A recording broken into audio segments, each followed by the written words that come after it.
Buen día, profe. Buen día, profe. Buen día. Ya. Bueno, buenos días. Estoy mirando la cantidad de ingresantes.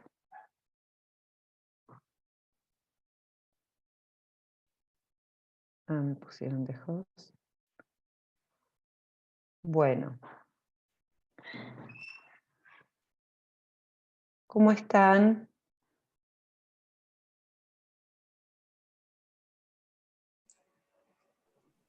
Todo ¿Cómo bien. se sintieron con la evaluación?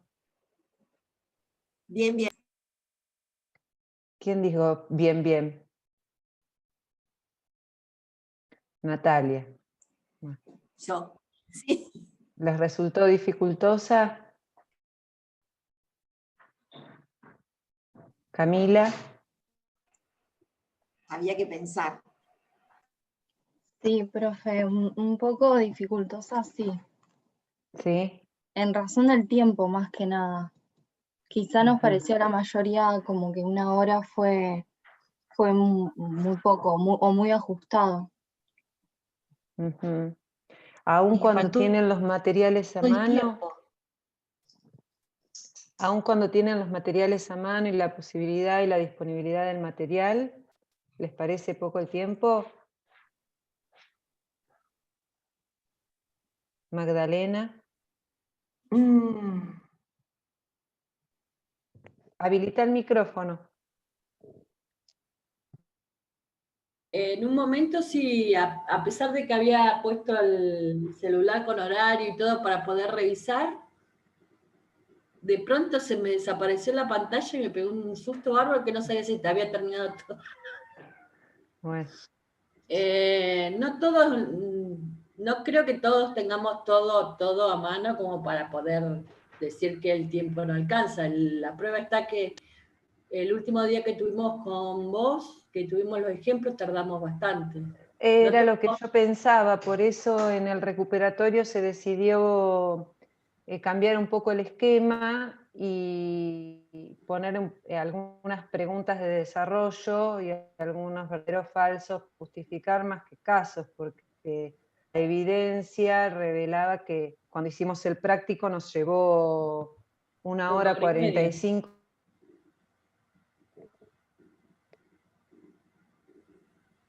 casos con enunciados muy pequeños. Simple.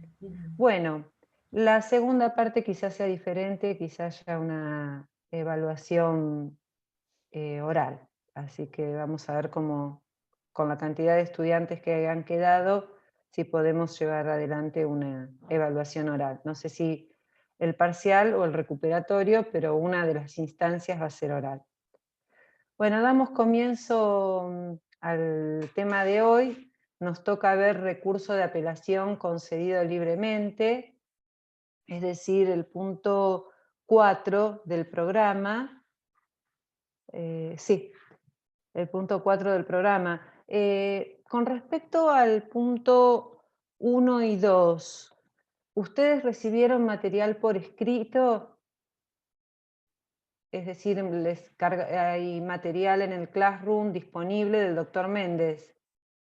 Es una clase, profe, que dio él, de 30 minutos. Solo subieron un video, nada más. Bien. ¿Lo comprendieron al tema? Lo escucharon a la clase en primer lugar, ¿no? A ver, Sofía. Sí, la escuché y sí, la parte de, digamos, el concepto, clasificación y recurso de aclaratoria y revocatoria o reposición, sí, hasta ahí sí. Se me complicó Perfecto. ayer el lunes en la clase de Bauer cuando empezamos a ver apelación. Ahí me mató bastante. Pero bueno. Ahora vamos a seguir, vamos a ampliar un poquito con apelación. No sé cuánto, pero vamos a tratar de... Voy a compartir... Ustedes díganme si ven. Sí. A ver. ¿Qué es esto?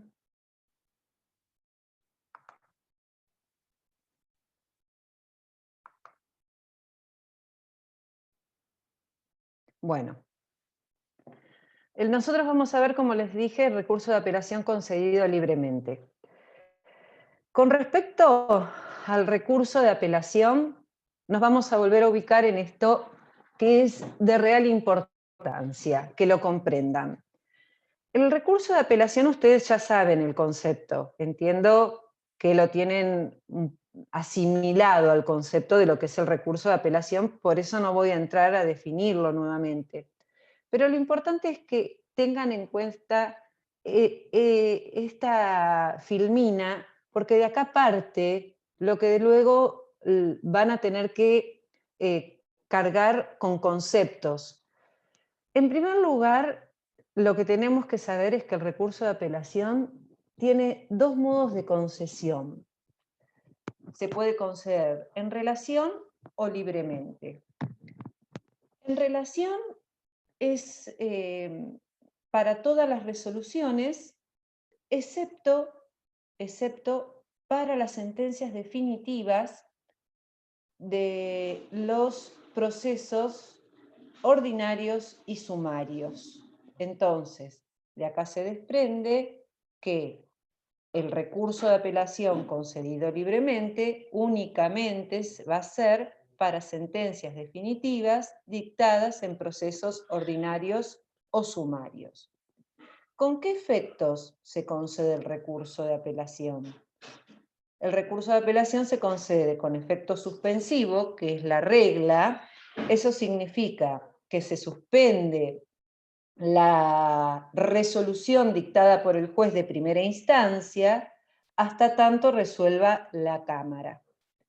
El efecto devolutivo, que es la excepción a la regla, se da a la inversa, es decir, mientras el juez de Cámara, mientras se sustancia el recurso en la Cámara, igual se cumple con lo dispuesto por el juez de primera instancia.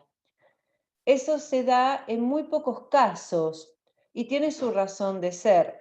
Por ejemplo, cuando se apela una medida cautelar, el juez la va a conceder con efecto devolutivo. ¿Por qué? Y porque la verdad que si la apela el afectado de la cautelar, que es quien la va a apelar, y se levanta esa medida cautelar mientras se sustancia un recurso, la gravedad que puede originar puede resultar irreparable, porque el afectado por la cautelar, mientras se sustancia el recurso, puede enajenar bienes, ocultar bienes, vaciar sus bienes. En otro caso, en que también se concede con efecto devolutivo, es decir, se mantiene esa resolución del juez de primera instancia mientras se sustancia el recurso, es en el beneficio de litigar sin gastos. No sirve de nada hacerle pagar la tasa y la sobretasa a aquel que pidió el beneficio mientras se sustancia el recurso en la Cámara. Otro caso que les puedo dar como ejemplo es en los alimentos.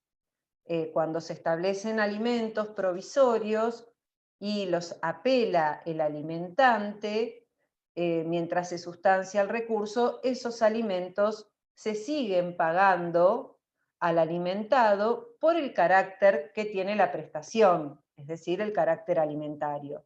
Como verán, es excepcional. ¿Y en qué otro tipo de procesos se puede conceder con efecto suspensivo o devolutivo? Es en las sentencias definitivas de los procesos sumarísimos. También los procesos ¿por qué en los procesos sumarísimos con efecto devolutivo? Porque por lo general los procesos sumarísimos involucran situaciones que deben resolverse con una urgencia que, si mientras se sustancia el recurso me apelan la sentencia definitiva y yo deberé dar fianza o deberé acreditar determinados supuestos para que el juez la conceda con efecto devolutivo. Y otro efecto que voy a poner aquí es el efecto diferido. ¿Qué significa el efecto diferido? El efecto diferido es que por lo general se da en el recurso concedido en relación. El recurso concedido en relación, esto lo debe haber dado ayer la doctora Jiménez Bauer, el recurso concedido en relación puede ser con efecto inmediato, es decir, se concede el recurso de apelación, por ejemplo, contra una sentencia interlocutoria, y el efecto inmediato implica que, concedido el recurso, toda la sustanciación se hace en primera instancia y se debe presentar el memorial y la contestación de memorial y luego elevarlo a la Cámara para que trate el recurso. Ese es el efecto que algunos autores, como Fenoquieto, denominan efecto inmediato del recurso concedido en relación. ¿Y qué es el efecto diferido? El efecto diferido tiene que ver, y valga la tautología de la definición, con diferir el momento de ¿qué? De la fundamentación. De la fundamentación. Es decir, se ha concedido en relación, pero con efecto diferido. ¿Y qué significa esto de diferir la fundamentación? Significa que cuando el expediente llegue a la Cámara por apelación de una sentencia definitiva de un proceso ordinario o sumario, ahí tendré que fundamentar las apelaciones diferidas. Son muy pocos los supuestos de apelaciones diferidas. No sé si los habrá mencionado la doctora Jiménez Bauer, pero bueno, les voy a dar algún ejemplo. Sería el supuesto de una imposición de multas. La imposición de multas se difiere. ¿Qué es lo que se difiere? La aplicación de la multa. Si, por ejemplo, el juez dice que se aplican multas a la parte demandada o a la parte actora por alguna cuestión en particular, y la parte apela esa resolución, se concede en relación con efecto diferido. Es decir, tendrá que, en oportunidad de que el expediente llegue a la Cámara, fundamentarlo. La imposición de multas es un caso, otro caso de efecto diferido se da en el proceso ejecutivo, y bueno, en este momento no recuerdo alguna otra situación, si ustedes la recuerdan, pero más que nada es en esto que acabo de mencionarles. ¿Alguna duda hasta acá? Nazaret. No, me quedé pensando en lo último que usted estaba hablando sobre el caso de las multas y demás, tratando de graficarlo en mente nomás. Pero bueno. Graficar en mente que... No, lo que estaba explicando respecto de cómo es que se aplica el efecto diferido. No, Muy bien, me gusta eso tu solo. pregunta, porque quizás sea la duda que pueda tener alguna otra persona. En realidad es así. Para no interrumpir el trámite de primera instancia, por ejemplo, también en la oposición de excepciones, si se apelan las excepciones, también se puede conceder con efecto diferido, dependiendo de cuáles son las excepciones. ¿El qué se puede conceder con efecto diferido? Las costas generadas en las excepciones. Otro caso que ahora me viene a la mente es en los incidentes. También la imposición de las costas en los incidentes, cuando se apela, porque ustedes sabrán que los incidentes se resuelven a través de una resolución interlocutoria. Cuando se apelan los incidentes, la imposición de costas en los incidentes se concede con efecto diferido. Ahora, volviendo a tratar de graficar esto mentalmente. ¿Por qué se hace con efecto diferido? Porque si a mí me apelan la imposición de las costas en un incidente o la aplicación de una multa por mala conducta procesal, y se concediera con efecto inmediato, genera un perjuicio mucho más grave en el proceso que discutir si están bien o no aplicada esa multa, o bien o no aplicada la imposición de las costas, porque implica que el expediente vaya a la Cámara, lleve todo el tiempo de sustanciación en la Cámara, se resuelva, y no se está resolviendo la cuestión de fondo. Por eso, en estos casos muy puntuales, el juez difiere para un momento procesal. La pregunta va a venir a continuación, la que vos te haces. Yo voy a tener que apelar, o que se pueden hacer varios, ¿no? Yo voy a tener que apelar sí o sí la sentencia definitiva del proceso ordinario o sumario para poder fundamentar ese recurso que oportunamente se concedió con efecto diferido. Pues sí. Si quiero tratar Ahí esa no sería cuestión... libremente. ¿Cómo, perdón, Sofía? Ahí no sería libremente, concedido libremente, si es sentencia definitiva Sí, de... pero sí, pero no nos vayamos del tema. Estoy O sea, explicando en relación con efecto diferido. pero ¿Cómo? no entiendo entonces el ejemplo de sentencia definitiva del ordinario, si es en relación diferida. Vamos así, arranquemos por acá. Vamos a un incidente. Se planteó un incidente durante la sustanciación del proceso. Se dictó una sentencia interlocutoria. En esa sentencia interlocutoria se condena en costas al actor, por ejemplo. Si continúa el proceso, que puede ser ordinario o sumario, se dicta una sentencia definitiva. Cuando se dicta esa sentencia definitiva, el actor sabrá si apela o no apela. Obviamente se va a conceder con efecto, se va a conceder libremente. Y cuando llega a la Cámara, tendrá ¿qué va a tener que hacer, Sofía? Fundamentarlo ahí en la Cámara, ¿Qué? ¿Fundamentar qué? la expresión de agravios. Pero ¿y en qué quedó el efecto diferido? Y para ese momento procesal, en la segunda instancia, ¿Pero lo hace con la expresión de agravios? eso es lo que no entiendo. Si es Ahora libre- vamos a llegar ahí. Bueno, Pero quiero que hagan todo este análisis, si quieren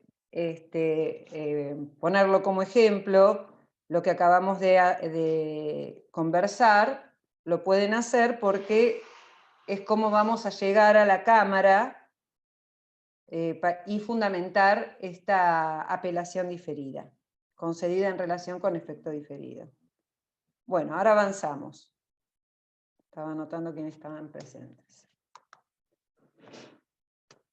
Bueno, procedimiento ordinario en Profesora, segunda ahí me instancia. ocurre. Sí, Marcela. Buenos días, perdón. Ahí no se pone el memorial, algo de memorial, ¿no es? Cuando va a la Cámara por defecto devolutivo, o no, diferido, perdón, Ahora voy a con el explicarlo, así incidente. lo pueden comprender. Bueno, el procedimiento Pero ordinario en igual segunda... no lo entiendo, ¿eh? Igual no ¿Cómo, lo entiendo. perdón?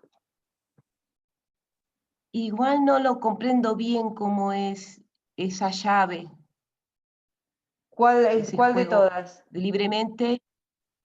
El que está hablando ahora es el diferido, ¿no? Sobre el Hice incidente. una introducción que esto lo deben haber visto ayer. Entonces hice una Sí, explicación. pero ¿sabe qué? ¿Sabe ¿Podrías hablar un qué? poquito Conscientemente, de todo más alto, por corazón. favor? Ah, ah. Igualmente, ¿ahora me escucha? Sí, ¿Me te escucha? escucho bien. Sí, sí, sí. Sí, te escucho bien. No, que igual es un poco trabalengua a entender. Sí, sí, Es un comprendo. poco Por eso trabalengua dije, comprenderlo, pero se puede llegar a entender, pero hay que hacerlo con un estudio muy profundo, digo. vamos a tratar de hacerlo. Y todo lo que no comprendan lo vamos a Sí. volver a conversar, así lo pueden entender. Es muy técnico. Sí. Todo esto es muy técnico, por eso Sí. no da lugar a interpretaciones. Es tecnicismo puro. Así que acá no puedo decir, uy, podemos ver de este lado que dice. Bueno, acá es muy técnico. Pero por eso yo dije, partamos de este pequeño cuadro, y a partir de este pequeño cuadro nosotros nos vamos a abocar libremente, pero yo debía hacer una introducción sobre el tema en relación con efecto diferido porque lo vamos a ver en la cámara. Ahora vamos a llegar ahí. Bueno, ya sabemos entonces que el recurso de apelación concedido libremente procede contra sentencias definitivas de juicios ordinarios y sumarios. Eso no nos cabe duda y es indiscutible. Obviamente, ya habrán visto la teoría de la impugnación, el apelante, que puede ser tanto el actor como el demandado, tienen que demostrar que ha habido un agravio. Por eso apelan la sentencia. Cuando uno interpone el recurso de apelación contra una sentencia definitiva de un juicio ordinario o sumario, lo hace en primera instancia. Y el juez de primera instancia eleva el expediente a la Cámara. Cuando el expediente llega a segunda instancia, es decir, a la Cámara de Apelaciones, inmediatamente se ordena que sea puesto en secretaría. Las cámaras tienen salas. Aguárdenme un momentito, por favor.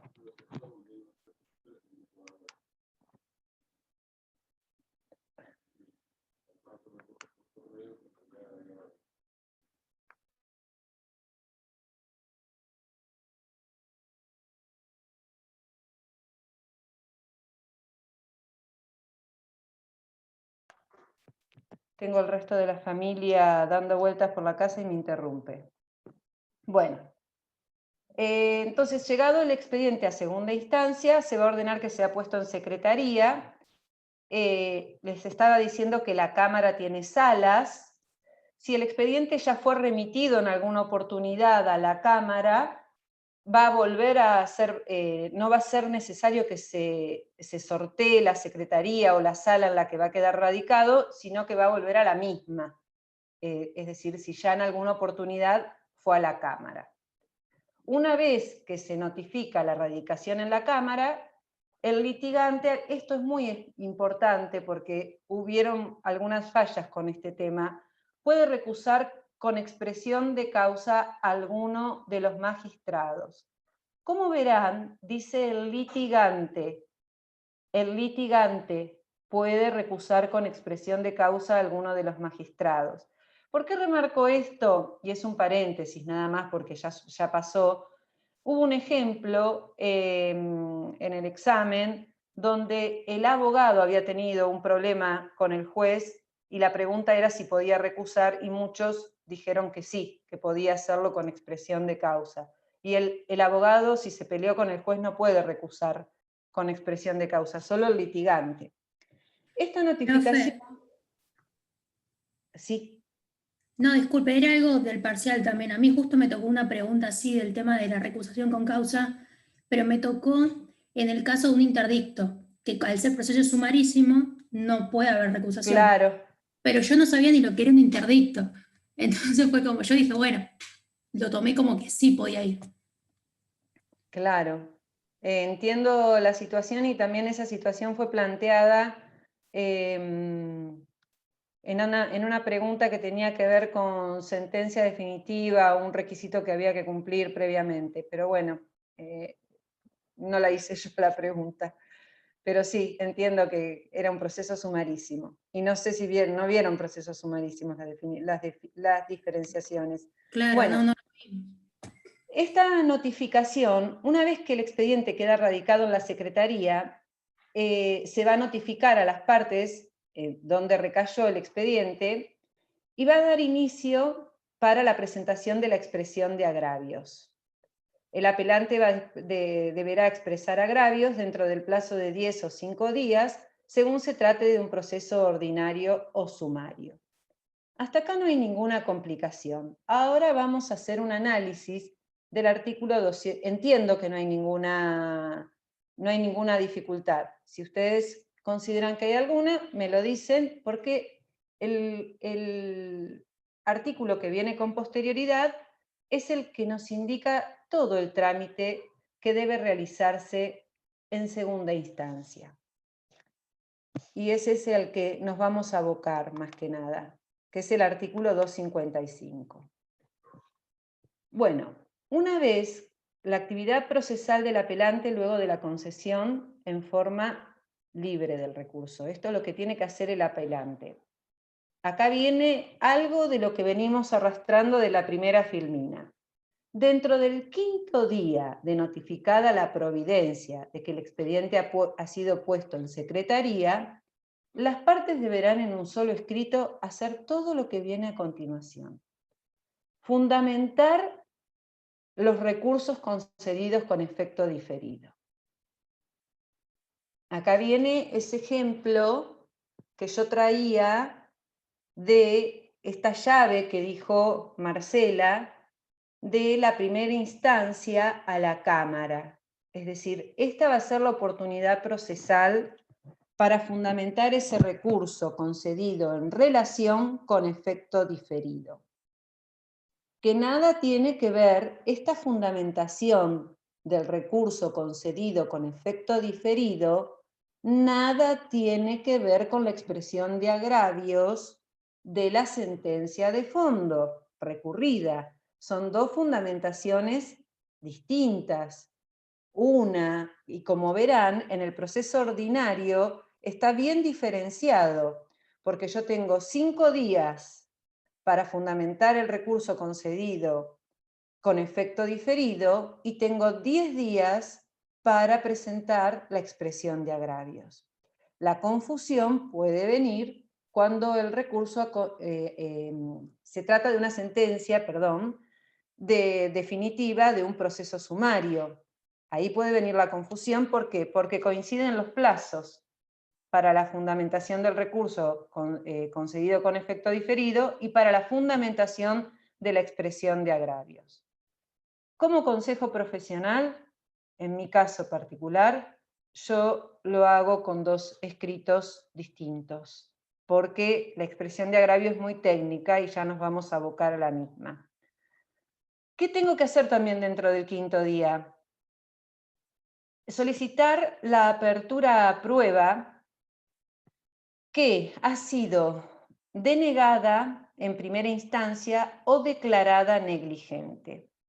Ahora bien, para poder pedir la apertura a prueba que ha sido declarada denegada en primera instancia o mal declarada negligente, tengo que demostrarlo, porque nosotros partimos de una premisa, partimos de la premisa del artículo 377, que dice que todas las resoluciones sobre sustanciación, producción o denegación de la prueba serán inimpugnables.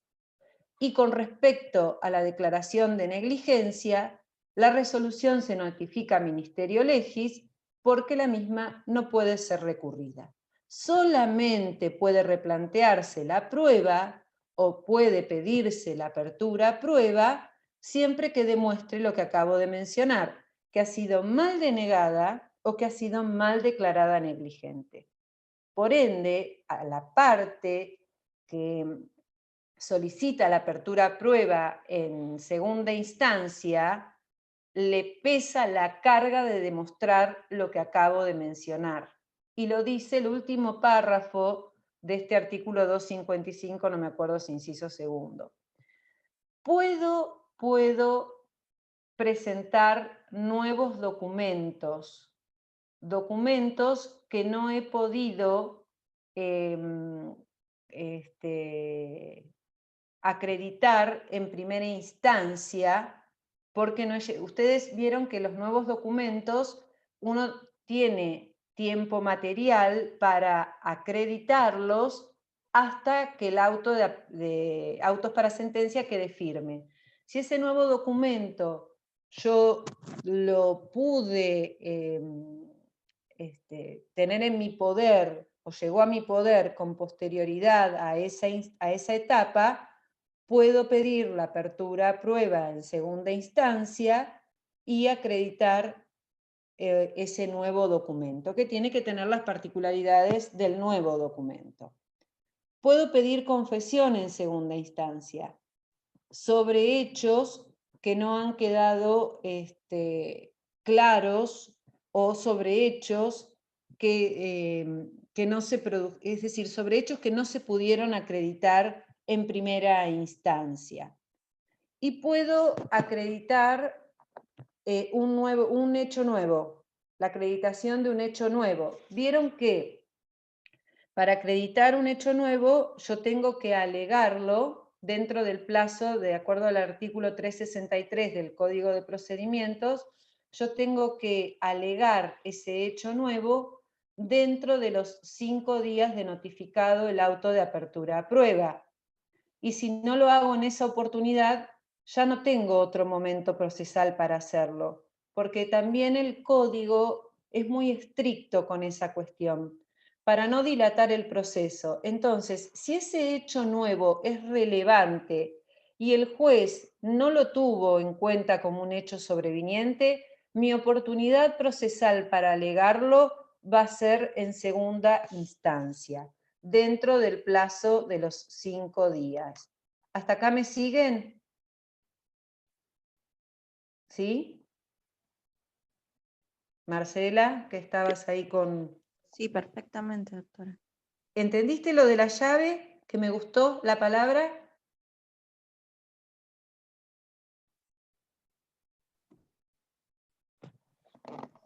Honestamente, sí, me doy cuenta que es como una llave porque ninguna cosa puede ir a la cámara, sino previamente evaluado por si se cumple todos los recaudos para subir a ese lugar, o sea, para que lo mismo El examen de jueces de segunda admisibilidad. instancia. No me detuve en el examen de admisibilidad porque entiendo que lo vieron ayer. El examen de admisibilidad Sí, lo de vimos concesión del recurso en es el video doble. de doctor Méndez. Claro, Video de doctor Méndez. hay un doble examen de admisibilidad. Lo hace el juez de primera instancia y luego lo hace la Cámara. Igual yo digo de que hay que seguir, para mi caso, profundizando, porque son palabras muy técnicas y creo que hay que profundizar, no hay otra, con respecto a estos temas. Y No me sí, queda bien claro, tengo que estudiar, yo soy bueno, consciente. muy bien, está bien. A confesión de parte, relevo de prueba. Hay que estudiar Bueno, mucho. sí. Bueno, bilateralidad del recurso de... Nosotros hicimos un análisis recién del artículo 255. Bilateralidad del recurso de apelación concedido libremente. ¿De qué se da traslado y qué no se da traslado del recurso concedido libremente? Se da traslado del memorial de las apelaciones diferidas, porque es la oportunidad procesal que tiene la parte para contestar o no ese memorial. Se da traslado, es una obviedad, del documento nuevo aportado para que la parte contraria reconozca o niegue ese documento, y también se da traslado de los hechos nuevos invocados. Esta bilateralidad de los hechos nuevos y de los documentos no tiene mucha discusión porque es un principio que también se cumple en primera instancia. Por ende, en la Cámara también se va a sustanciar. ¿Qué es lo que no se sustancia? El planteo y replanteo de la prueba denegada. Eso lo resuelven los jueces sin sustanciación. Es decir, si van a abrir a prueba o no van a abrir a prueba. ¿Por qué? Porque yo acabo de decir que la carga de aquel que pide el replanteo de la prueba de demostrar que ha sido mal denegada o mal declarada negligente tiene que ser fehaciente, porque si no, no van a abrir a prueba en segunda instancia. La absolución de posiciones tampoco se da traslado, se confiere traslado, directamente se llama al absolvente, se fija una fecha de audiencia y se llama al absolvente para que absuelva posiciones, y nuevamente el pedido de apertura a prueba, que es lo que más o menos vengo arrastrando del primer slide, del primer punto. Ahí no hay bilateralidad. En lo concerniente a la producción de la prueba, las reglas a aplicar son las que operan en primera instancia. Los miembros del tribunal siempre asistirán todos a los actos de prueba que hubiesen solicitado siempre que lo hubiesen solicitado alguna de las partes, pero concurren todos. En realidad, cuando se produce prueba en cámara, concurren todos los miembros del tribunal, de esa sala. Una vez concluida la etapa probatoria, se permite a las partes la introducción de los alegatos. Acá no hay diferencia entre proceso ordinario y sumario. ¿Se acuerdan que en primera instancia solamente los alegatos eran para el proceso ordinario? Igual que con el protocolo de justicia 2020, para aquellos juzgados que estén adheridos al protocolo de justicia 2020, se permite los alegatos en la audiencia de vista de causa. Pero para los que todavía no se adhirieron al protocolo de justicia 2020, si el proceso es ordinario, sí se alega, y si es sumario, no se alega.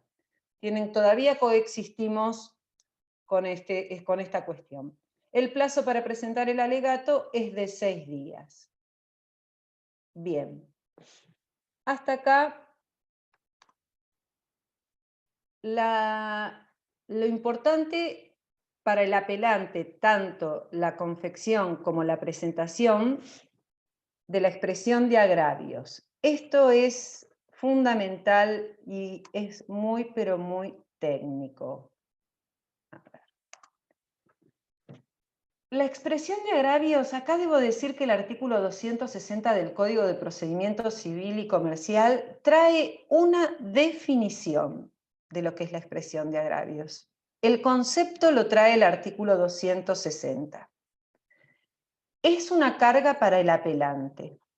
Aquel que apela la sentencia definitiva de un proceso ordinario o sumario es quien tiene la carga de presentar la expresión de agravios en tiempo y en forma. Si es un proceso ordinario, vuelvo a reiterar, dentro del plazo de los 10 días de haber sido notificado, y si es un proceso sumario, dentro del plazo de los 5 días. Los defectos en ambas circunstancias podrán dar lugar a la deserción del recurso. ¿Qué es lo que puede dar lugar a la deserción del recurso? Si yo no presento en tiempo y no lo presento en forma.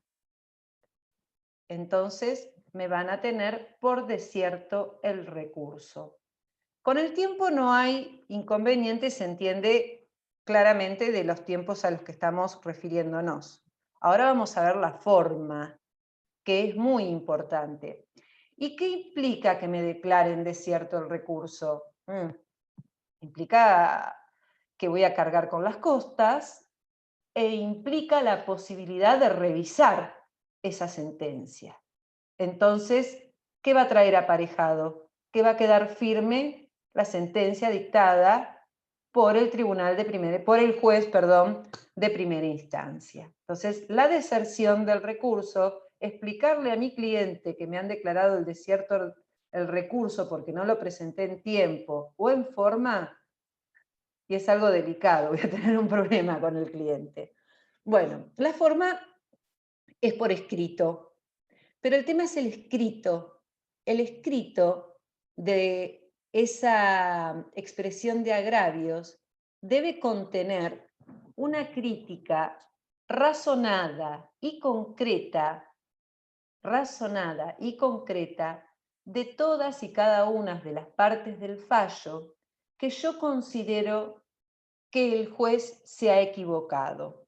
Entonces puse algo así como exige que contenga una crítica concreta y razonada de las partes del fallo, bueno, eso lo dije, y una articulación seria y objetiva de los errores de la sentencia. Es lo que dije de lo que yo considero que el juez se ha equivocado. Debo tomar punto por punto,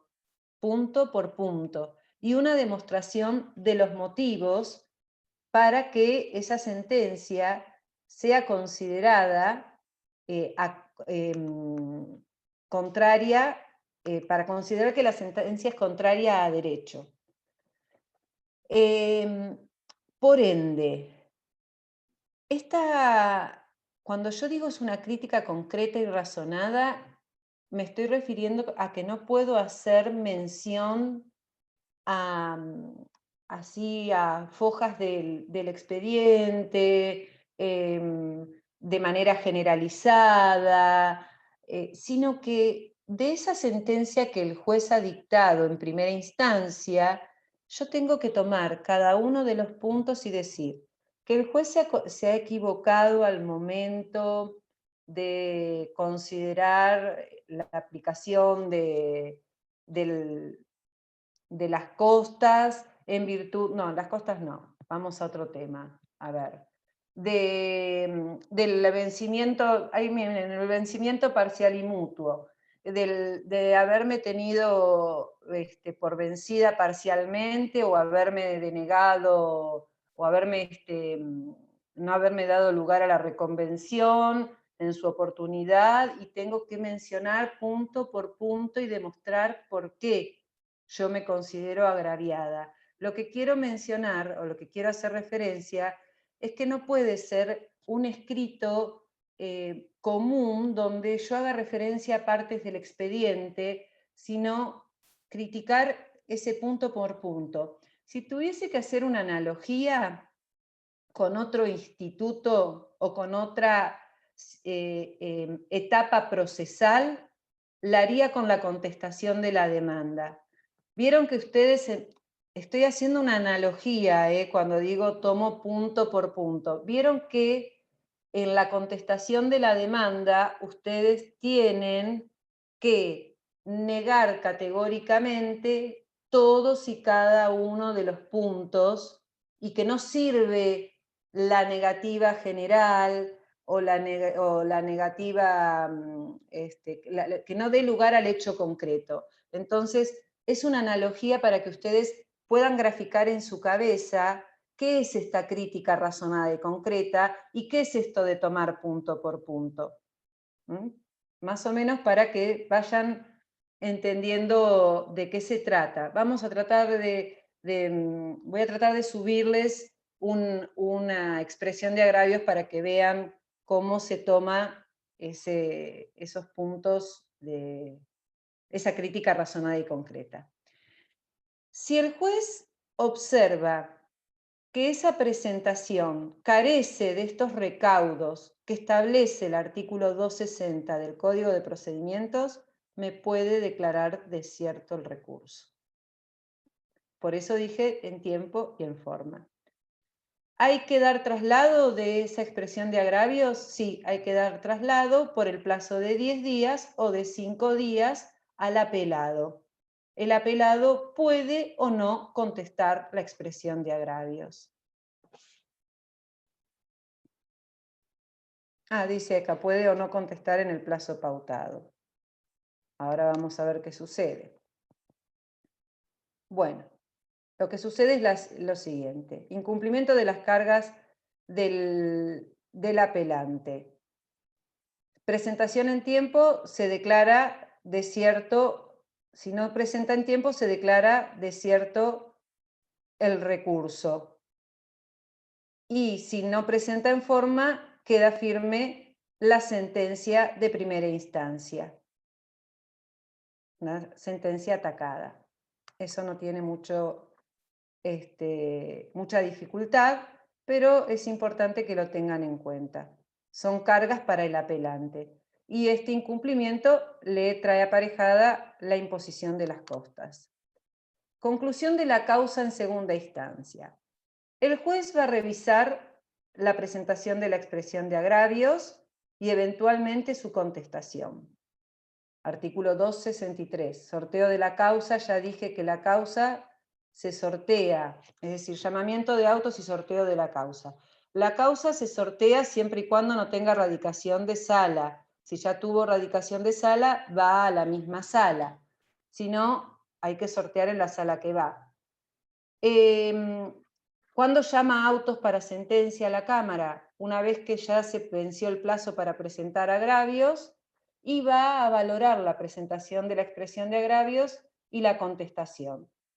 ¿Qué tiene que hacer la Cámara antes de resolver el dictado de la sentencia definitiva? Resolver los recursos concedidos en efecto diferido. Primero tiene que hacer eso. Sustanciar y resolver las cuestiones relativas a la prueba, pertinentes a la prueba. ¿Y qué más tiene que hacer la Cámara? Incorporar los alegatos de las partes si se hubiese producido prueba. Entonces, va a valorar la expresión de agravios. Como verán, lo primero que valora es la expresión de agravios, porque si no es viable la expresión de agravios, todo lo demás no lo resuelve. Tiene que ver con la filmina anterior. Si la expresión de agravio no está presentada en tiempo y en forma, yo podré haber fundamentado los recursos concedidos con efecto diferido, pude haber pedido replanteo de la prueba, pero los jueces de cámara no lo van a resolver, porque lo primero que van a observar es la presentación de la expresión de agravios y su contestación. Y eventualmente su contestación, porque acá la carga es para el apelante. Y a partir de ahí resuelve todo lo que les mencioné a continuación. Una vez que resolvió todas estas cuestiones, llama a autos para sentencia, se notifica y el expediente pasa para el acuerdo. ¿Qué se notifica? Se notifica a las partes y el expediente pasa para el acuerdo. El acuerdo es que cada uno de los jueces se sortea entre ellos quién va a ser el juez preopinante, el juez que va a estudiar primero el expediente y a partir del estudio de del expediente y de aquellas cuestiones que han sido objeto de apelación, va a dar un dictamen. Y se va sorteando, se va pasando entre los 3 jueces que conforman la sala y cada uno va dando su voto respecto a estas cuestiones objeto de apelación. Esto lo remarco de objeto de apelación como si fuese algo que lo doy por hecho, pero en realidad lo remarco intencionalmente. ¿Por qué? Porque los jueces de cámara no pueden resolver sino sobre aquellas cuestiones. El límite de los jueces de la Cámara está en lo que ha sido objeto de apelación. No pueden resolver más allá. Tiene que ver con algo que arrastramos nosotros como un principio procesal, que es la congruencia. Los jueces no pueden ir más allá de lo pedido por las partes. Bueno, el acuerdo. Se denomina así a la reunión de los jueces que integran un cuerpo, que es más o menos los que les vine explicando, a fin de emitir algún tipo de resolución. Esto también se los expliqué, en forma previa a ese acuerdo, el expediente es estudiado individualmente por cada uno de los camaristas y luego emiten sus votos respectivos. El orden y la determinación de los votos es al azar. Acá hay un sorteo de quién va a ser el juez preopinante, y cada integrante del tribunal debe dar su voto en el orden del sorteo preestablecido, que es más o menos lo que les vine comentando, y ello se hará de manera personal y fundada.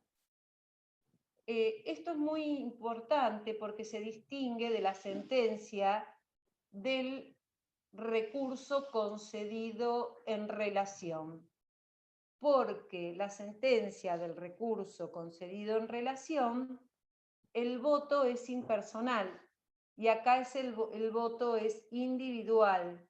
Cada uno de los jueces debe dar su voto, más allá de que el que viene a continuación pueda adherir al voto del juez preopinante.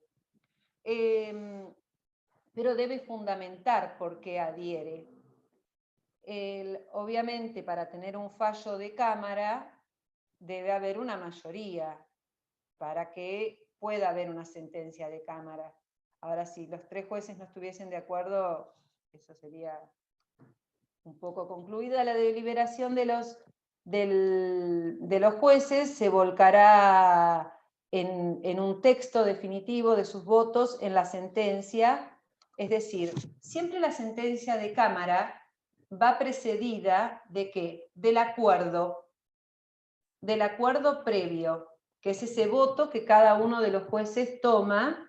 Y por último, luego del análisis de cada uno de los votos, se dicta el fallo. Y cada uno de los jueces debe firmar ese fallo. Bueno, se registrará en el libro correspondiente, que queda a disposición de aquellas personas, bueno, con las firmas de los jueces, y se pone frente al secretario. Estas son todas cuestiones técnicas que va a certificar la autenticidad del acto. Y creo que no tenemos más nada sobre esta cuestión. Ahora escucho preguntas. A ver. Si tienen alguna duda.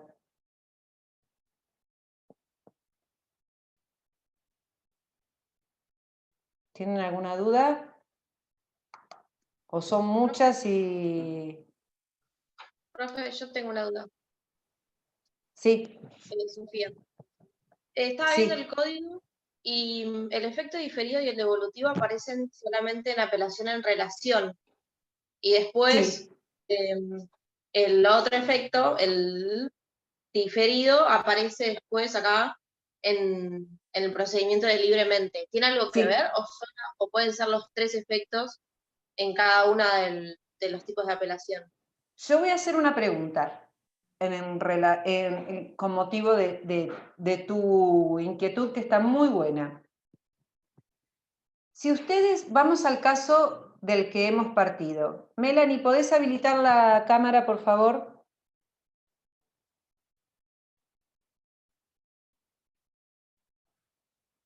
Bueno, parece que no. Bueno, vamos al ejemplo, vamos a partir del ejemplo que hemos mencionado. Tenemos una sentencia interlocutoria dictada en un incidente que impone costas a una de las partes. En ese caso en particular, nos han concedido el recurso con efecto diferido. ¿Sí? ¿Estamos de acuerdo? Una palabra que no me gusta mucho, pero bueno, pues me suena de hace un tiempo ya, estamos de acuerdo. Entonces, cuando se dicta la sentencia definitiva, yo tengo que evaluar lo siguiente. Si voy a apelar esa sentencia definitiva por el solo hecho de poder fundamentar la apelación diferida, o voy a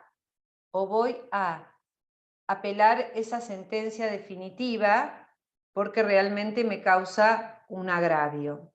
Entonces será una decisión del letrado si va a apelar esa sentencia definitiva para tratar únicamente la apelación diferida, o directamente, como su sentencia definitiva lo favorece, en esa imposición o no le causa un agravio, porque se han tratado todos los rubros, vamos a suponer un daños y perjuicios, se han tratado todos los rubros, el juez ha dado una indemnización correcta, ha aplicado los intereses de manera correspondiente. La verdad que la imposición de costas en ese incidente planteado no hace, no menoscaba ni genera un perjuicio para la parte a la que se le impusieron las costas en esa oportunidad. Entonces hace una elaboración de decir, ¿apelo o no apelo para tratar esa apelación diferida? No sé si fui clara.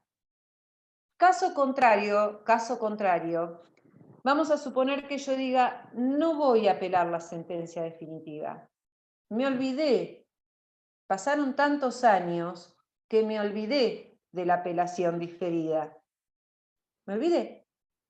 Y entonces, y bueno, tendré que cargar con las costas que me impusieron en aquella oportunidad en ese incidente planteado durante la sustanciación del proceso. Porque va a quedar firme la sentencia interlocutoria que fue apelada en aquella oportunidad y que mi oportunidad de fundamentarla era cuando el expediente llegara a la Cámara. A ver si fui un poquito más clara. Y si quisiera apelar ambas cosas, Me voy a poner el otro auricular, a ver si escucho. Sí, Sofía. si quiero apelar ambas cosas, Está bien, lo podés hacer. Pero ahí ¿cómo sería concedido? O sea, ¿cuál sería el Si es modo? una sentencia ordinaria, Una sentencia ¿cómo de sería ejecución ordinaria, concedido? libremente. Libremente. Ah, bien, entonces eso es lo que yo no entendía hoy. Que se Ah, puede bien. igualmente. Esa Muy era mi bien. pregunta, lo mismo. Está Va bien. a ser concedido. Si es una sentencia ordinaria, está bien, la confusión tiene que ver con algo que venimos arrastrando y comprenderlo es muy técnico. Nosotros venimos con una sentencia interlocutoria en el medio del proceso, con una imposición de costas o con una imposición de multa. Y hemos llegado a una sentencia definitiva de un proceso ordinario o sumario. Siempre se va a conceder libremente y la regla seguramente va a ser con efecto suspensivo. Únicamente el efecto diferido es de ese recurso que oportunamente se me concedió en relación. ¿O lo hicimos más engorroso todavía? No, ahora sí tiene sentido. Ya entendí. Bueno, cuánto me Son dos alegro. cuestiones separadas, pero dentro, digamos, de la impugnación, pero dos cuestiones diferentes. Muy bien, son dos cuestiones diferentes. Sí, por eso, Profe, sí, Nazaret. entonces va a ser la sentencia concedida libremente, pero Sí. el momento de fundamentar el efecto diferido va a ser ese, digamos. Muy bien, sí, sí, sí, sí. Bien. Sí, yo Muy había bien. quedado colgada con eso también. Sí, sí, está bien. Es que es difícil. Por eso yo partí de un ejemplo puntual y lo sigo llevando para que ustedes puedan tratar de comprenderlo. Sí, entiendo que es muy técnico y difícil. Bueno, Marcela se puso el libro como en la cabeza, no sé qué significa. ¿Alguna otra pregunta? Yo tengo una pregunta, profe.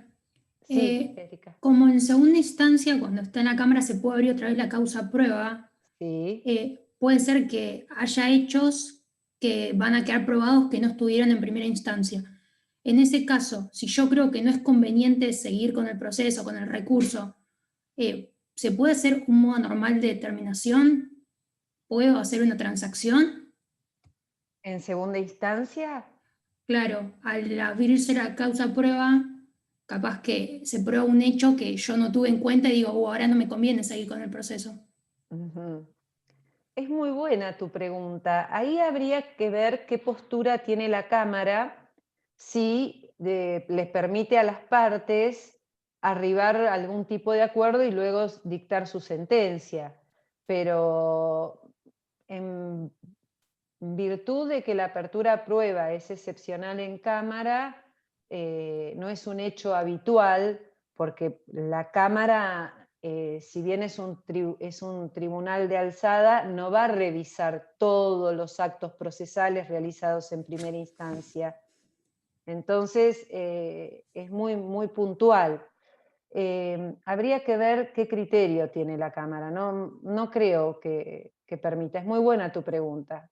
Habría que hacer jurisprudencia. ¿Alguna otra pregunta?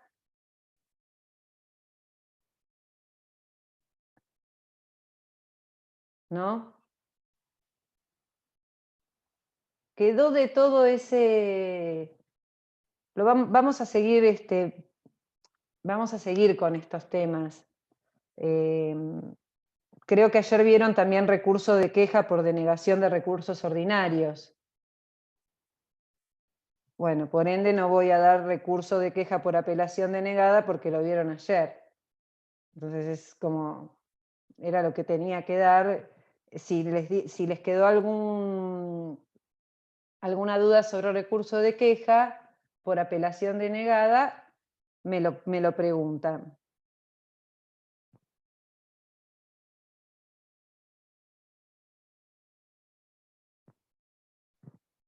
Yo voy poniendo los presentes, no es que estoy en otra historia, ¿eh?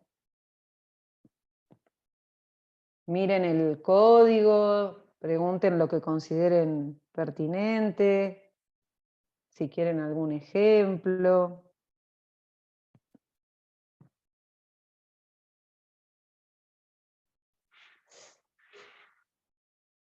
¿Nada? Bueno, entonces si no hay nada, vamos a tomar asistencia. Magalí Esquivel. Melanie Carrera.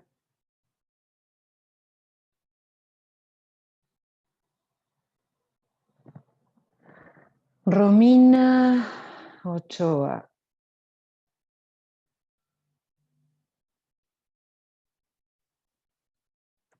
Nazaret Jiménez, Sofía Rojo, Erika Panelo, Marcela Díaz, Natalia Mastrangelo, Matías Moyano, Sofía Miner, Milagros Di Césare, Ezequiel Vega, Federico Fernández Río, Camila Giacometti, Bruno Díaz, Felicitas Romero, Magalí Esquivel, Melanie Carrera, Romina Ochoa.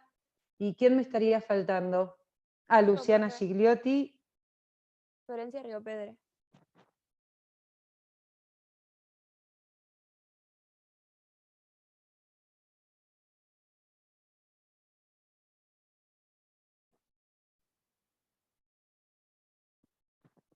Y Magdalena.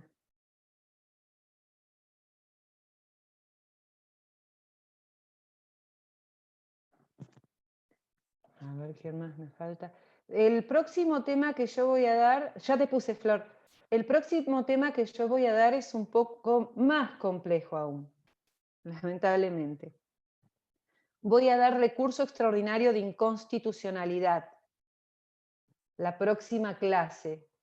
Por ende, como verán, como podrán apreciar, esto viene muy cargado de información. Les sugiero que vayan leyendo porque, vuelvo a insistir, no son temas fáciles de asimilar, requieren de un proceso para asimilarlo, así que si tienen tiempo, lean.